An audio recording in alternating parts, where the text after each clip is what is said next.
Good afternoon, everybody, and welcome once again to our daily Israel Education Online, a joint project between Jewish National Fund and Alexander Muss High School in Israel, where we join each and every day with our amazing teachers from Alexander Muss High School in Israel. Today, we have a very special, not really a guest, but a very special teacher by the name of Rabbi Leor Sinai, with whom I'm sure most people are familiar. Rabbi Sinai is originally from New York, made Aliyah, moving with his family to Israel in June of 2011. As a young adult, he was involved in New York City's nightlife as a club producer and MC. In 1995, that all changed while he spent the academic year abroad studying at Haifa University in Israel. Leor returned to the States and completed his BA with a major in Jewish studies and a minor in theater from the City University of New York's Hunter College campus. He's previously worked in the fields of leadership development, organizational advancement, and consulting. Leor decided to continue his education at the Jewish Theological Seminary of America, receiving ordination and a master's in Hebrew letters in 2009. He continues to work passionately on building a network of partners with Israel at its center, focusing on Jewish continuity and Israel connectivity for generations to come.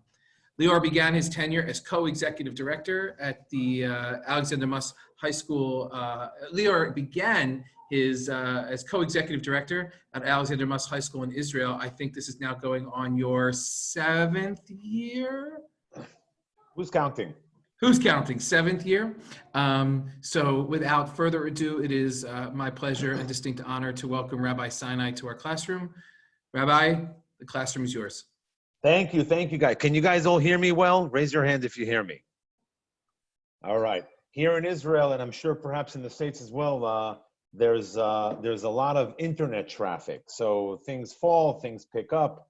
So if anything falls on my end, I'll be sure to get back on and make sure that we don't skip a beat. So wait, so what's the topic again? Greg, where are you? I lost you. What am I talking about? I'm here. You're talking about the meaning of life and how it challenges us to find meaning through our relationship with Israel. Perfect. So from what I understand, it's about the magic formula of Israel's existence. But I appreciate that, Greg. You threw me off for a moment. First of all, I hope that everyone out there is feeling well and that your families are doing well. And it's so wonderful to see so many familiar faces and friends and people out there. Hi, Esther. Hi, Lynn. Hi, Todd. Hey, everyone else out there. People I haven't seen in a while. It's a pleasure to see you. Hey, Rod, how are you? Good to see you. I missed you here in Israel. Looking forward to everyone coming back. Hey, Tamir, what's up? Everyone out there, I hope you're really doing well and your family's doing well. We have had a phenomenal series of learning, online learning sessions now going on almost 2 months with all of our teachers covering a whole variety of subjects. And you're going to be tested on everything we've taught you, but no, you're not going to be tested. But there's a lot of information coming at you. And one of the questions I had in my own journey in life, I never dreamt of going to rabbinical school. I was always passionate about Israel and passionate, when I heard Hebrew spoken, we spoke it at home growing up, but that never translated to something that I ever saw myself doing as a career, working in Jewish education, working at JNF, at AMHSI, and whatever other capacities. And there was ultimately a question that led me to this journey.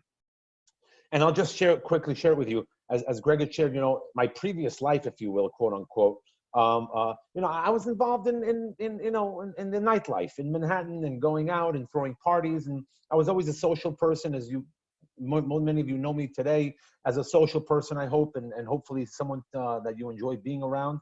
And at some point in my life, I asked myself, okay, so what is all of this about, right? What are we doing here? For what is all this? Because at the end of the day, right, we're going to go back to where we came from the same way we got to this place, with nothing, right? We're leaving everything behind. All the money, material wealth, whatever you think is important to you these days. And by the way, these days, in a way, bless Corona to a certain extent, of course, right? Kind of like shocked us on our feet, right? You hear a lot of people saying as difficult as it is and as difficult it is to hear of the stories and people we know who are suffering, you're hearing the same number of stories or feedback or anecdotal, people testimony sharing. On the other hand, they're saying, what an opportunity I've had to kind of be home, to touch base, whether it's with my family, whether it's with myself, to kind of do some level of what we say in Hebrew, cheshbon nefesh, some sort of reflection, right? What am I doing here? What is this all about? Why am I here? And for me, that question came about in 1995. I was studying abroad here at Haifa University. It happened to be the year of Yitzhak Rabin's assassination, the prime minister at the time. And it wasn't necessarily the peace process, because I wasn't involved in politics. I was more involved in, socializing, to keep it simple. It wasn't his assassination as much as it was the Israeli students that I was living with at the university, their reaction that was filled with passion and existential questions. When they would say in Hebrew, the night of his assassination, the prime minister, Yitzhak Rabin, in 95, they were saying, Ma yeh machar, what's going to be tomorrow? And I thought to myself, oh my God, look at this passion these young Israelis have. They're asking themselves, what's going to be tomorrow? And I'm asking myself, what's going to be tonight? What a shallow existence I have. Look how passionate these youth are, these Israelis. They've served in the army for 3 or 4 years. Only then do they go to university. I was a 19-year-old pisher or 20-year-olds, junior in college, coming to have a year abroad. They've already, they led 20 people into battle. They've carried their countrymen on their shoulders, asking what's going to be tomorrow. And here I am. What kind of life is that? So that sort of opened the door to me to start asking questions. What am I passionate about? Why am I here in this world? What do I care about? For me, and everyone is different, but for me, the answer was my passion, my care is for my people, is for Israel, is for my grandparents who were Holocaust survivors, carrying that legacy on my shoulder. It's for this place, the land of Israel, where I live today. It's for the people that I don't even know, who might be strangers, but when I rub shoulders with them at an Israel Day parade in New York City or at a synagogue during Yom Kippur or whatever, I feel like we're family. There's a level of familiarity. I would meet someone Jewish from anywhere in the world. I was involved. I went on a youth group trip or whatever it is. I'd meet a Jewish teen from, some other country or some other state. They might as well be a stranger. But all of a sudden, there's this commonality. There's this language, there's this embedded memory, there's a relationship that we share, even as strangers. This is something that has been constant throughout our history. Why is it that Israel feels the need to go ahead and save hundreds of thousands of Ethiopians in a separate continent who never were in Israel since before the destruction of the Second Temple? Why do they need to go and save these people? Because there is a familiarity, there's a familial relationship. There's a connection. There's a common knowledge, a value system. There's a Torah. There's a history we share. There's something special about that, and that was the answer to my question. So I realized at that point in time, okay, by the way, at that point I was studying theater in college, and of course my parents were like, what are you going to do with that? I'd like to think that I've taken some of that skill set and applied it to what I do today, but hopefully that's something that came out of my studies in theater. But the answer to my question is, what am I doing here in this world? It's about Israel. It's all about Israel. I sleep, drink. I met with a donor the other day, a week ago on Zoom. I didn't meet with them. We did a Zoom, we're talking about it. And the donor said to me, you know what, Leor, let's not talk about work. How are you doing personally? And I answered back, I said, personally? I said, I got to tell you, what I do for a living is personal. My existence in this world is personal.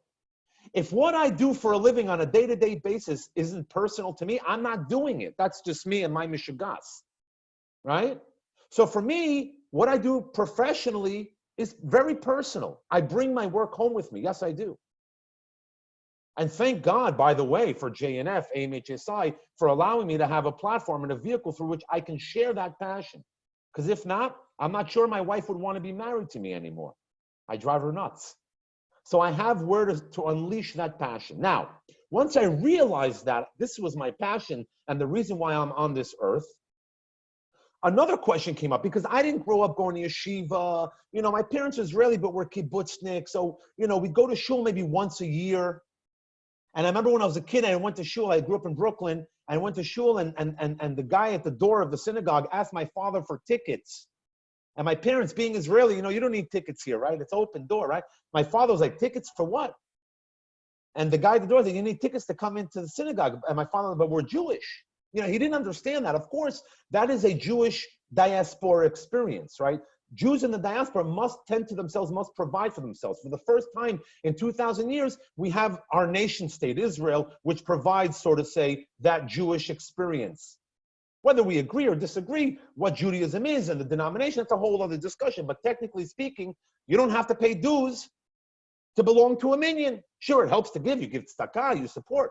That was my Jewish experience. My father said, oh yeah, I have to pay to be Jewish, so what is this all about? So the next question I had for myself was, okay, if I'm passionate about this thing called Israel, and I know some history, right? My grandparents are Holocaust survivors, Liot Amchovshi, to be a nation, 2,000 years of exile, we're traveling around the world, nobody wants to accept us or welcome us to their home countries. Everywhere we go, we're kicked out. So my next question was, how in the world do these people, us, the Jews, exist to this day? How could it be that we exist after 2,000 years of wandering? By the way, forget about forced conversion and pogroms. I mean, for those of you who went through MHSI or one of our missions, you know our history.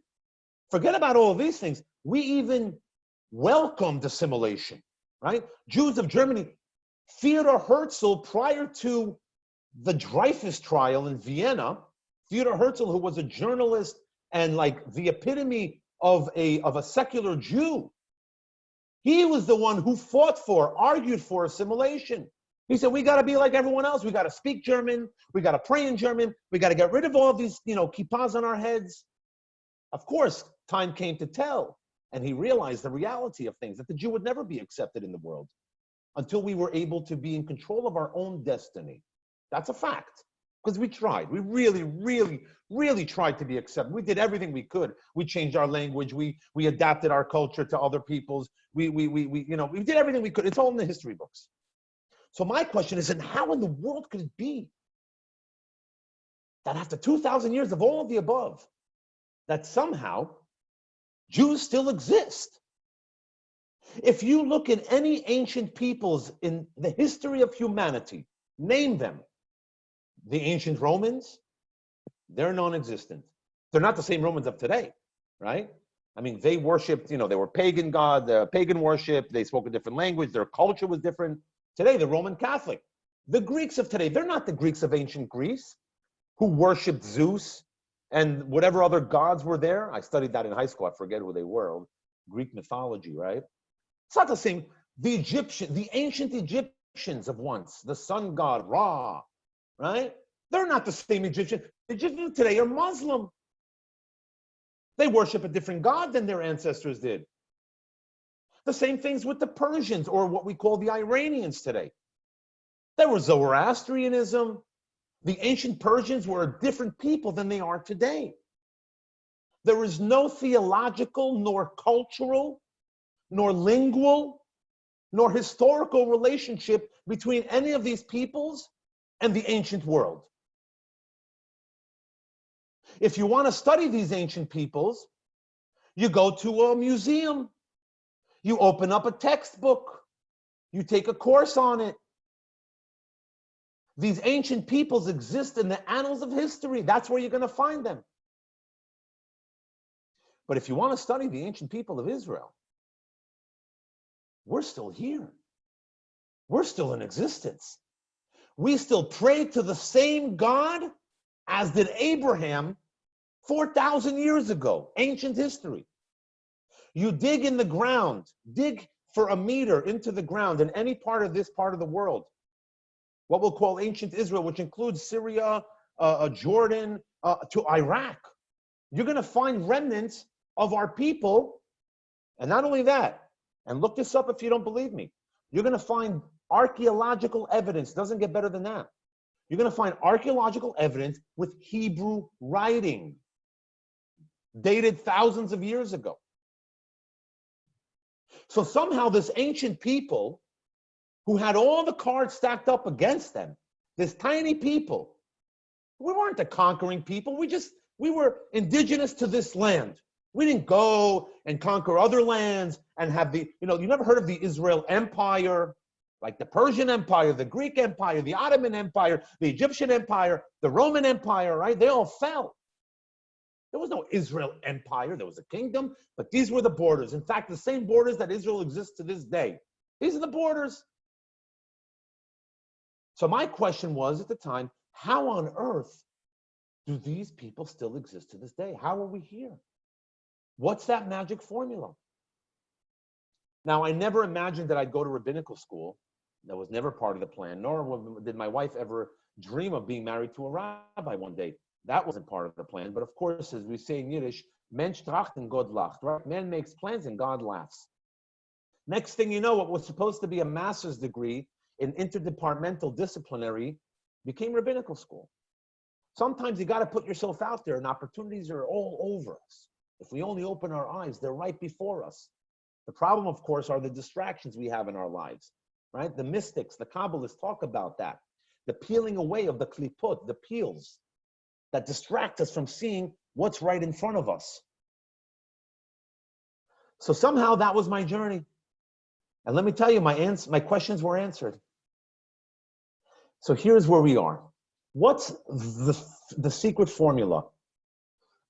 Can you guys unmute yourself if you wanted to? Try to unmute yourself for a second. And if there's noise in the background, then mute it again. Leor, I haven't unlocked the meeting yet, so I'm happy to lock the meeting now and allow folks to unmute themselves. So hold on one second. Unmute it for now, and then whoever wants to, and then we'll mute it again when I'm going to do some additional reading. I want to ask all of you, anyone out there, what do you think is that magic formula for Israel's existence? You know what you can do? You can also write. You don't have to say anything. Even with what you just said, I get it. You're at least. I'm sorry, everyone's on mute right now. I can't hear anyone.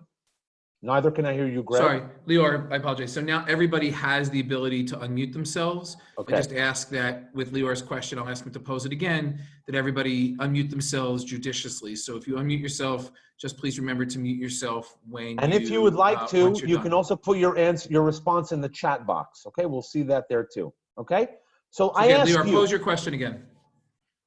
What is the magic formula of Israel's existence? How is it possible that Am Yisrael, that we're still here? Who hasn't tried to destroy us? Most recently, a Holocaust, 6 million people, a Holocaust, and they didn't succeed. What is it? Yes, Marnie.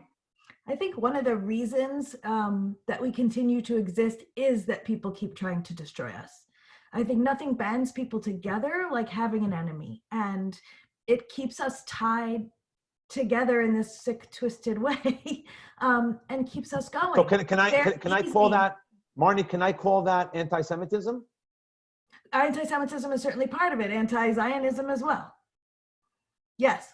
Okay, so I'm writing in the chat box and pardon me for any misspelling, anti-Semitism. I'm just going to write it out right here, okay? And okay, so Marnie says that it is the process by which others have forced us to run for our lives, stick together, right? This whole notion of having to, in the Arab world, there were laws against Jews.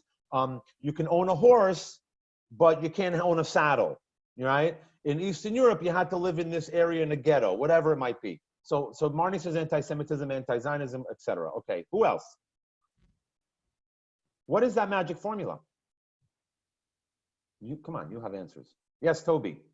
I can't hear you though. You got to unmute yourself. Now, yes.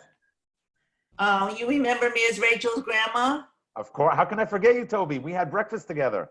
But please don't forget Rachel, because she's loving studying with your high school.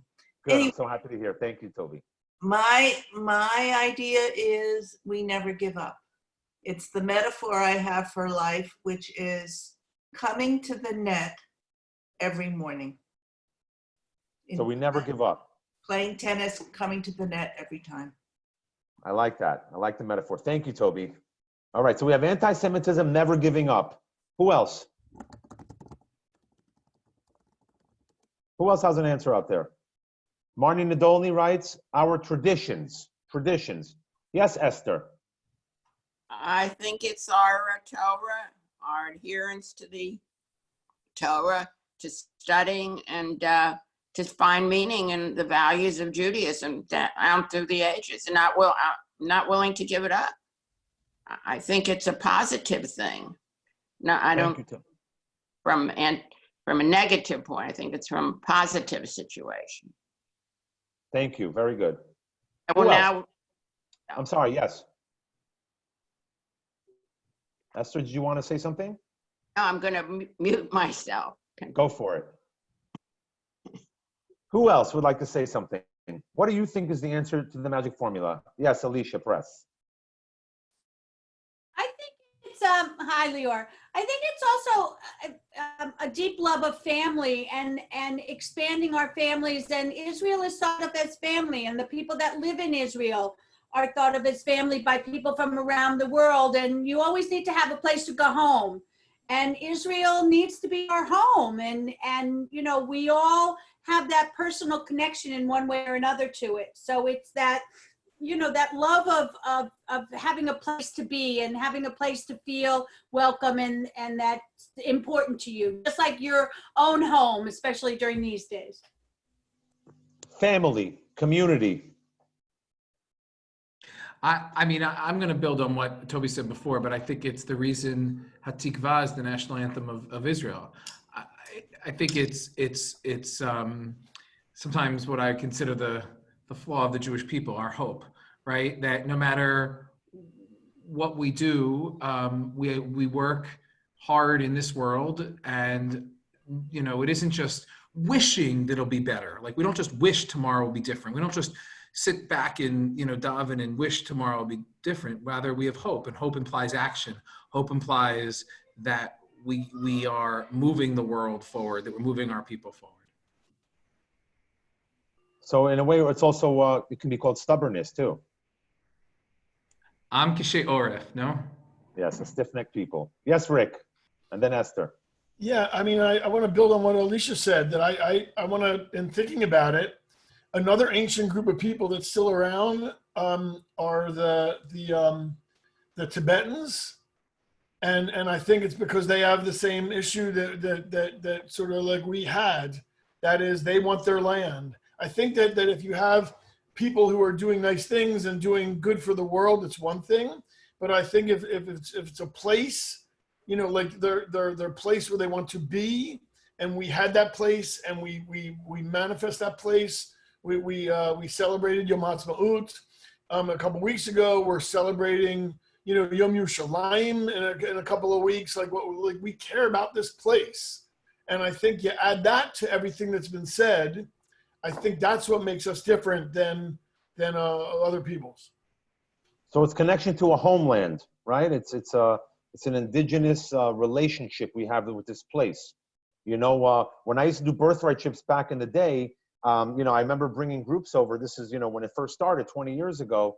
And I remember, like, I would bring over these youth participants who've never been to Israel in their life, many of whom have, you know, no knowledge of Hebrew. Maybe they know Hava Nagila, but that's it.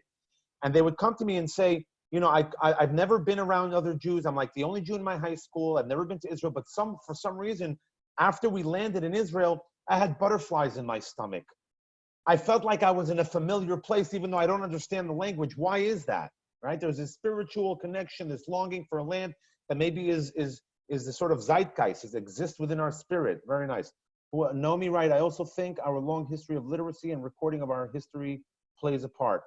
Very nice, Naomi. Yes, I agree. Definitely literacy and connection to the books, right? We're people of the book.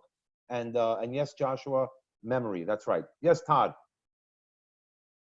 I think a big part of what keeps us together is dealing with the unknown, not being afraid of the unknown. And I think of the Star of David, like the center is empty. It's forever. It just continues. There's no blockage, something like that. So the notion that almost to think to say that there is a destiny, there is a reason for us in our existence here, right? There's constant search and exploration for who we are and why we are. Not to be afraid of it. Very nice. That's going to come. By the way, that understanding, and I'm going to take what you said and just say that concept of searching for answers and for our place in this world and why do we exist, these questions that we ask is going to be a part of what I think the reason is. Who else? Yes, Esther, you're muted. We are Asirei Tikva. We're prisoners of hope.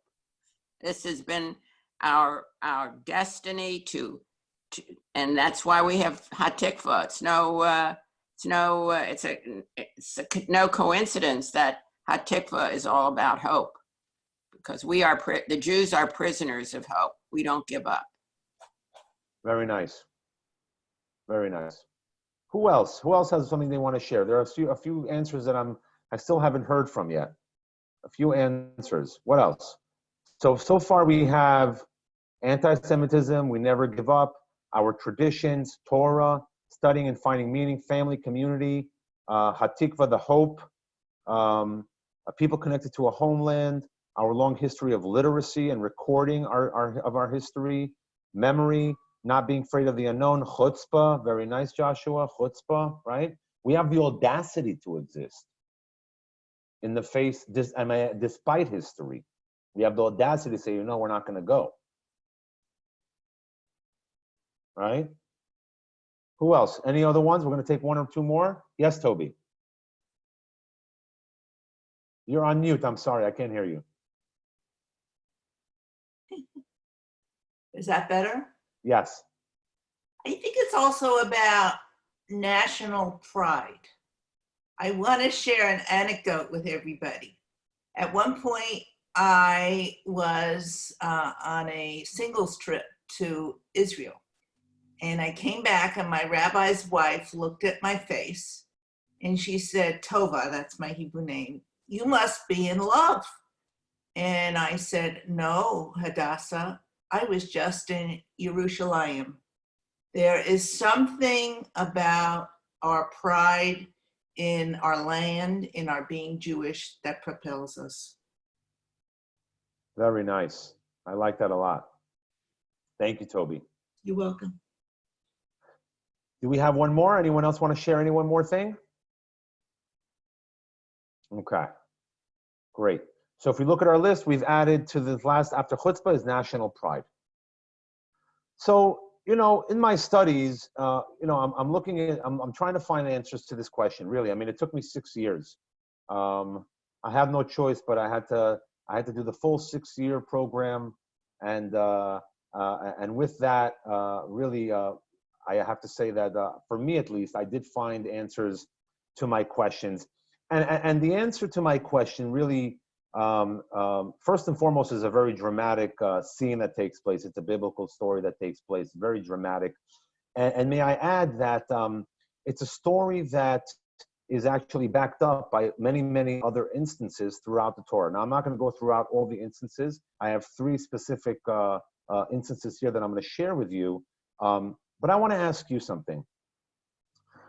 So in our tradition, and let me add, in Jewish mysticism in general, Kabbalah, which is an offshoot of the Torah, as it is, the Torah is the tree of life, as we view it, right? It's from the tree of life that things shoot out, right? So we have Mishnah, right? And from Mishnah, we have Talmud, which is like a case law and the argument, and that leads to what, is called like Halacha or Shulchan Aruch, like the actual laws, right? Prior to it's like in constitutional. Prior to law, there's case law. There's the give and take. There's the back and forth. There's the question and answering. There's the challenging. There's the tension. And from that, we extract, okay, this is the law to a certain extent, right?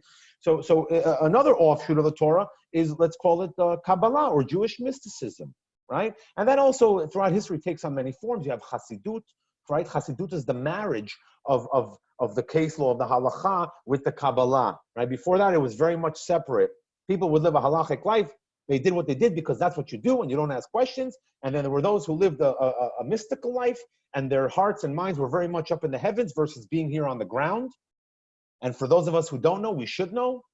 We say in the Hallel, in our prayers every month and throughout holidays, Hashamayim Shamayim la'Adonai v'ha'aretz natan livnei Adam. The heavens are for God, and the earth, the land, was given to humanity. So the earth is ours. We're supposed to do something with this place, right? And that kind of reflects our way of life, Jewish law, mitzvot, committing acts of kindness, and so on and so forth. We're not going to go into all 613 of these laws, but generally speaking, the laws and mitzvot really reflect our actions, right? So the mystics would go and one of the things that we learn in Kabbalah and Jewish mysticism is first of all, that our words have power. One of our prayers is Baruch She'amar V'haya Ha'olam, right? God spoke with words and the world was created. Now, whether or not you believe that doesn't really matter. I mean, I wasn't there. I don't think you were either. But I think we can all agree that words have power, right? You say a good word to someone, it can lift them up to the heavens. You say a bad word to someone, it can make them into a nothing. You yell at your child or at someone you love, it can really break their heart. A word has power, right? So does in terms of our name. Names have power too. Names are our labels. It's how we're recognized in this world. They have meaning, our names do. And so what I want to ask you, it's a rhetorical question because I know the answer, but what is the name of our people? Who are we? The people of? The people of? Anyone want to type it in the chat? Oh, thank you, Daniel Friedman, because I was going to keep asking. Thank you, Michael Feldman. The people of Israel. We are the people of Israel, right? Now, you can unmute yourself if you want to answer this question. How did we become the people of Israel? Where does this name come from, Israel? Very nice. Thank you, Rick. Thank you, Joshua. Wrestling with God, right? So let me just share with you very quickly what the story is. And this is my answer, and I'm going to back it up by just a couple of examples. This is my answer to the question, the magic formula. The word Israel carries with it tremendous amount of weight. It carries with it memories and a myriad of references throughout biblical, rabbinic, philosophical, poetic literature, as well as cultural and theological value. Israel, wrestling, struggling with God. And if you didn't know the story of Jacob, it's a very dramatic story. I think it would make for a wonderful Broadway show, by the way. Very dramatic. Jacob sends his wives and family and stock ahead of him. He hears that Esau, his brother, if you remember, there was this whole issue with the birthright and Jacob stole it, he connived it, right? He hears that Esau's on his way and he's terrified that Esau is going to want to kill him. So he sends his wife and kids ahead of him. He says, you guys go ahead of me. Here are these gifts. You just, give Esau all these things. And maybe, and I'll come up from the back end. I'll follow up. And by the time I arrive, maybe he won't want to kill me. Maybe he'll just, slap me around or something, but he won't kill me. And then there's a very dramatic scene right there. Vayivater Yaakov levado. And Jacob stayed by his lonesome. Stayed behind. And out of nowhere, and now I'm going to read from the text, and Jacob was left alone. And there wrestled a man with him until the breaking of the day. This is, by the way, in the book of Genesis, Sefer Bereshit, chapter 32, verse 25. And what does it say here? And there wrestled a man with him until the breaking of the day. No one knows who this man was. In the Bible, it's called Ish, Ha'ish, the man, right? The commentators, Rashi, Rambam, all these guys, they have all this commentary, but no one knows exactly who it was. Some say it was the presence of God in this world. Some say it was his subconscious. Some say it was the angel Gabriel. All these kind of different commentaries, right? But let's take it for what it is. The simple translation is it's a person right there. And they start wrestling. And when he saw that he prevailed not against him, he touched the hollow of his thigh, meaning the inner side here of his thigh, grabbed onto it. And the hollow of Jacob's thigh was strained as he wrestled with him. And he said, let me go. This is the man. this essence. I'll call it the essence of God in our world. That's what I think it is, okay? And others too, by the way, right? And he said unto him, right, let me go, for the day is breaketh. The sun is rising, so let me go. And he said, Jacob says, I will not let thee go, except thou bless me. In other words, before I go anywhere, you're going to bless me. And he said unto him, this man, what is thy name? And he said, Jacob. And he said, thy name shall be called no more Jacob, but Israel. For thou hast striven with God and with humanity and hast prevailed. I'm going to read that one more time. Your name shall be called Israel, for thou hast striven, you have wrestled with God and with humanity, and you have prevailed. I want you to let that sink in for a moment.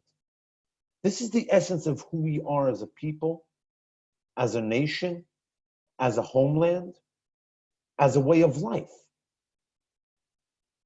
We struggle with God. We struggle with humanity. And thou hast prevailed. And so far, throughout our history, here we are. I think we've prevailed. We challenge God. Theologically speaking, understand what that means. In comparison to Islam or Christianity, right? Islam is about the surrendering to God, God's will. Christianity is about just, belief in Christ, and you'll be forgiven for your sins and you'll make it to heaven. Of course, there's more to the theology. I'm not going to get into a whole thing now. It's a whole degree that you guys can major in one day. But technically speaking, these are the theological pillars of Christianity and Islam. In Judaism, call it a partnership. God needs us like we need God. The heavens are for God, and the land has been given to humanity. What are we going to do with it is the question. And if you look throughout our history, we are at the forefront of every challenge. Before I go into these different challenges, and I want to pay attention to the time, I just want to give you a couple of examples in the Bible as well, following this. Right? You guys remember the story of Sodom and Gomorrah, right? This city that God sent angels to destroy. And Abraham drew near. This is in the book of Bereshit, Genesis chapter 18. Abraham drew near. And he challenges God. God's pissed off. He wants to destroy this whole city. And Abraham says, will thou indeed sweep away the righteous with the wicked? Are you going to kill the good guys with the bad guys? The whole city? You're going to destroy the whole city? The good and the bad? What if there's 50 righteous people? Will you still sweep away and not forgive the place for the 50 righteous that are there? Are you still going to destroy 50 righteous people with all the wicked? And what if there's less? And he starts haggling through. I'm not going to go through every single number, but he goes all the way through. And God says, if I find in Sodom 50 righteous within the city, then I'll forgive it. And Abraham answers, says, have I taken upon me to speak unto the Lord? Who am I? Right? God says, Abraham says to God, who am I? But what if they lack 50 of the righteous? Right? What if there's less? What if there's 45? What are you going to do then? And he goes all the way down and he's haggling with God. Abraham, what a chutzpah. Whoever said chutzpah or chutzpah is right. And he goes all the way down. And he's haggling with God about whether or not he's going to destroy Sodom and Gomorrah. If you were to hear this story in any other religion, there would be no questioning of God's will. There's no haggling. This is God's will. But here we have Abraham, the father of many nations, the father of monotheism, arguing with God. Moses, there are many instances of Moses, talking back to God. But it starts off with Moses in this burning bush. What a scene. Can you imagine walking through the desert and there's a bush and the bush was not consumed. It's burning in flames and it's still there and alive. So there's this whole story of Moses, of course, right? And Moses, of course, then he's chosen. He doesn't want to go. God says, you have to go. He's like, but I can't speak. So God's like, you know what? Take Aaron with you. Aaron will speak on your behalf. There's a whole back and forth. What would you do if God shows up to you one night and says, hey, you're going to lead my people? You're going to be like, no, not me. You're going to, oh my God, wow, I'm the chosen one. Moses is arguing. And then, of course, he goes up to the Mount Sinai. He gets how many set? The first set of commandments. Remember, there's two sets of the tablets. There's the first set of 10 commandments and the second set of 10 commandments.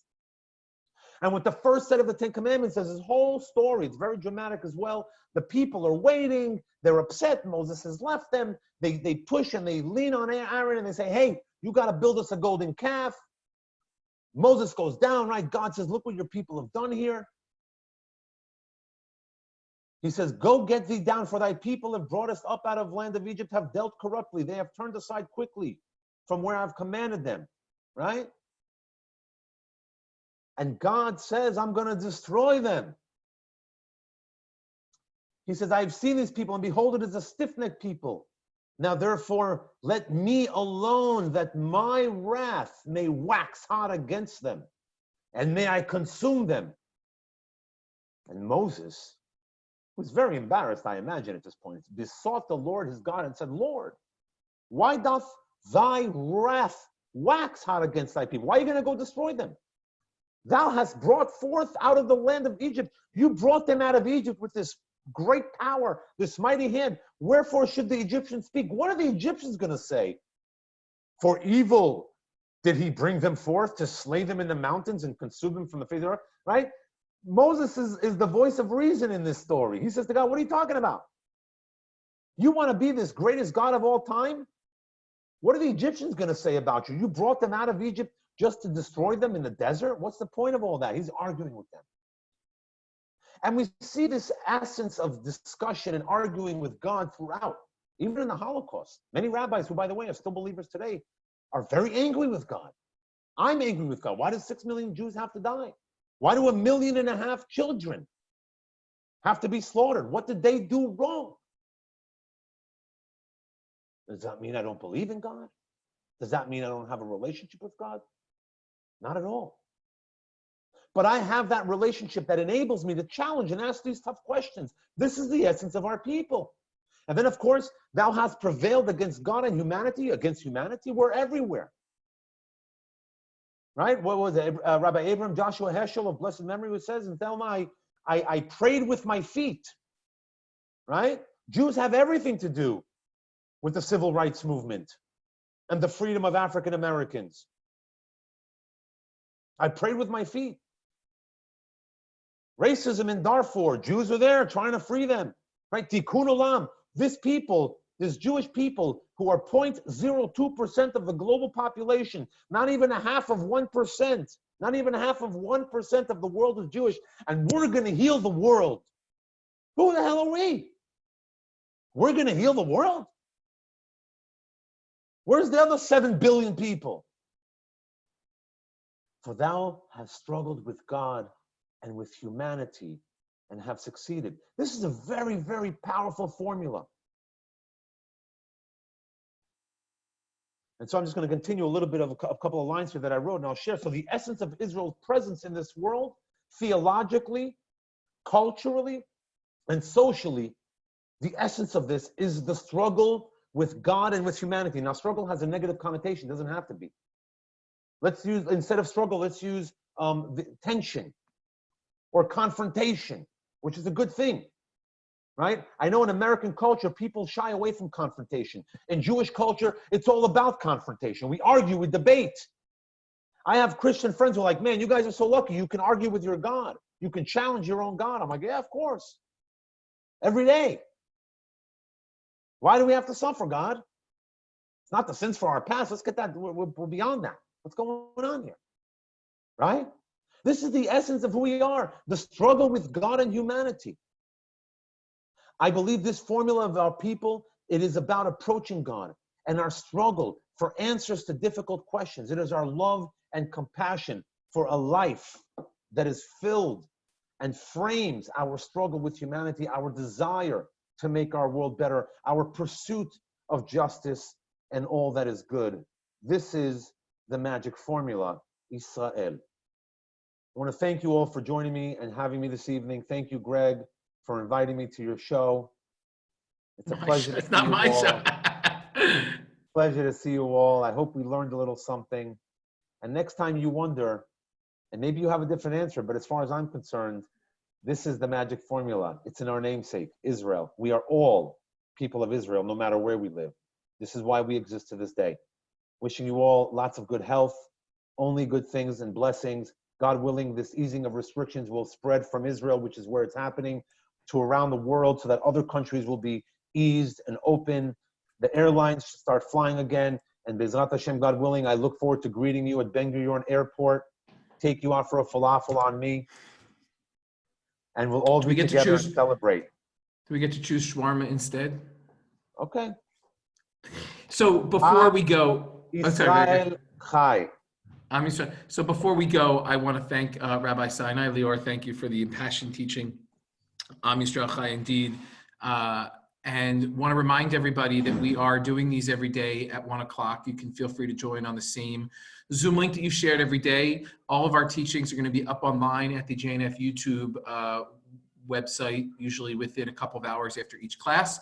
Please continue to spread the word. And also just want to remind everybody that in our long storied history, there have been very few times where we've had to end a program or cancel a session. And unfortunately, as I think Rabbi Sinai mentioned earlier, our campus is empty of students when it should be bustling with students and be preparing for our summer session. So in light of that, we've actually launched an emergency campaign, $3 million emergency campaign, to which if you've enjoyed these 1 o'clock sessions every day and you've joined us, we'd ask that you would contribute. You can go to, I've sent the link in the chat, in the chat, it's https://my.jnf.org, or you can feel free to email me.